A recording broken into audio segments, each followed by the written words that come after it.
Jérémy Blandin, vous êtes l'organisateur de l'Europe-Raid. Pouvez-vous nous présenter ce raid qui en est à sa 7e édition cette année? Oui, bien sûr. Alors l'Europe Raid, en quelques mots, c'est l'organisation d'un raid aventure à travers l'Europe. Le départ se déroule chaque année en Vendée, à La Roche-sur-Yon. Et c'est une boucle de 10 000 km à travers 20 pays pendant 22 jours qui se déroule chaque année au mois d'août depuis 7 ans maintenant. Et la 7e édition va s'élancer le 31 juillet pour un retour le 21 août à proximité de Beauvais. Comment vous est venue l'idée de créer ce raid? Alors Europe Raid maintenant, c'est un projet qui existe depuis 7 ans. La toute première édition a eu lieu en 2014 et à l'origine l'objectif était de redécouvrir l'Europe, de l'Europe tout entière, puisque souvent l'Europe on se concentre aux pays fondateurs et voisins, à la France, donc l'Italie, l'Allemagne, la Suisse, les Pays-Bas, la Belgique, mais dès qu'on s'écarte dans les Balkans, c'est des pays méconnus, donc notamment la Bosnie-Herzégovine, la Macédoine, la Bulgarie et même un petit peu plus à l'est la Pologne. Et donc l'idée c'était de redécouvrir l'Europe de l'Est sous un autre aspect, sous format raid aventure, c'est-à-dire avec de l'itinérance, où chaque jour et chaque soir nous serions accueillis dans une ville partenaire. Et donc c'était l'idée originale de 2014 et cette idée a poursuivi et s'est maintenue puisqu'aujourd'hui pour la 7e édition on va s'élancer avec plus de 300 équipages alors que lors de la première édition nous étions seulement 4 équipages, 12 personnes, 12 aventuriers, 12 précurseurs à faire cette boucle. Et au-delà du côté culturel et redécouvert de l'Europe de l'Est, il y a aussi un aspect de solidarité internationale, puisque dès la première année, les équipages avaient collecté et acheminé du matériel scolaire et médical pour un orphelinat et Lviv en Ukraine. Quelles sont les conditions pour s'inscrire? Alors les conditions sont assez simples pour participer à Europe Raid. Le raid est ouvert à tous. Toute personne souhaitant participer au raid est acceptée. Alors il y a quelques petites conditions, bien sûr, c'est d'avoir le permis de conduire. Donc automatiquement, qui dit permis de conduire, avoir plus de 18 ans et former son équipage. Donc c'est assez simple, avoir plus de 18 ans, être disponible au mois d'août et former son équipage pour se lancer dans l'aventure. Alors ce raid est exclusivement réservé aux 205 décorés. Expliquez-nous. Alors c'est ça, en effet, la particularité des retraites, c'est que la voiture acceptée est la seule et l'unique Peugeot 205 de chez Peugeot. Donc toutes ces versions sont acceptées, Peugeot 205 essence, diesel, 3 portes, 5 portes, GTI, multi, vraiment tout type de modèle est accepté.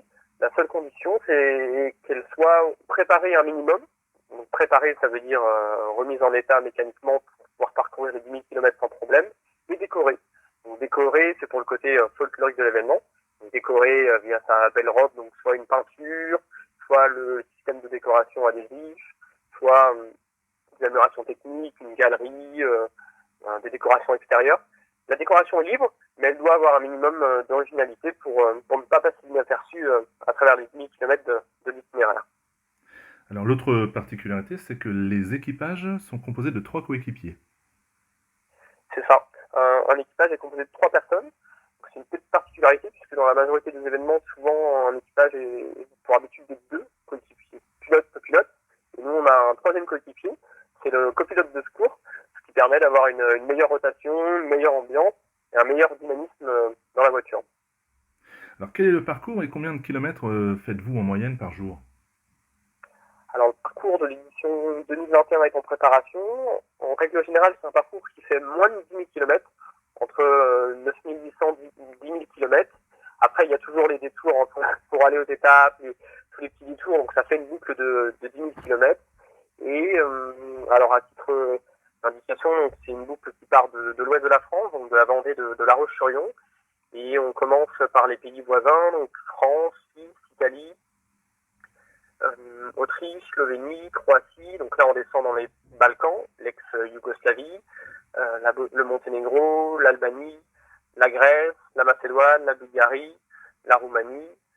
Ensuite, on remonte la Hongrie, la Slovaquie, la Tchéquie, l'Allemagne, Pays-Bas, Belgique et l'arrivée à Paris, à Beauvais exactement. La crise sanitaire de la Covid-19 vous a-t-elle imposé des modifications dans votre programme? Alors en effet, comme toutes les organisations, la crise sanitaire Covid-19 remet en question notre processus d'organisation, notamment au niveau des dispositifs d'accueil de groupe. Donc là, nous sommes actuellement en pleine préparation avec nos partenaires locaux pour établir les sens de circulation, les gestes barrières, mettre en place les différents protocoles avec les gels hydroalcooliques, et puis réfléchir à une organisation pour que l'événement puisse avoir lieu tout en respectant le protocole sanitaire adéquat à chaque pays traversé. Quel est l'objectif de ce raid?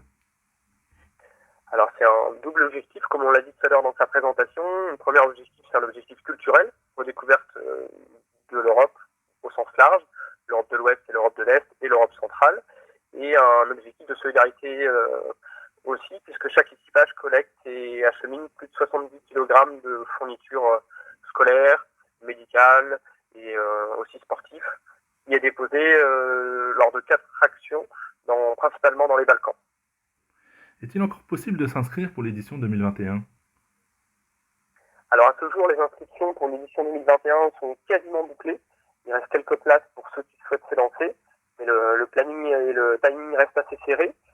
Mais maintenant, on conseille aux équipages qui souhaitent se lancer dans l'aventure de retraite de se préparer et de s'inscrire dès septembre pour l'édition 2022. Bien, Jérémy Blandin, merci à vous pour nous avoir accordé cette interview. On peut vous suivre sur un site ou sur les réseaux? Alors oui, nous sommes présents sur Facebook, donc EuropeRaid, nous sommes présents sur Instagram aussi, où on met les plus belles photos de l'événement, et puis nous sommes aussi présents sur Internet avec un site web tout simple, www.europered.fr. Merci à vous.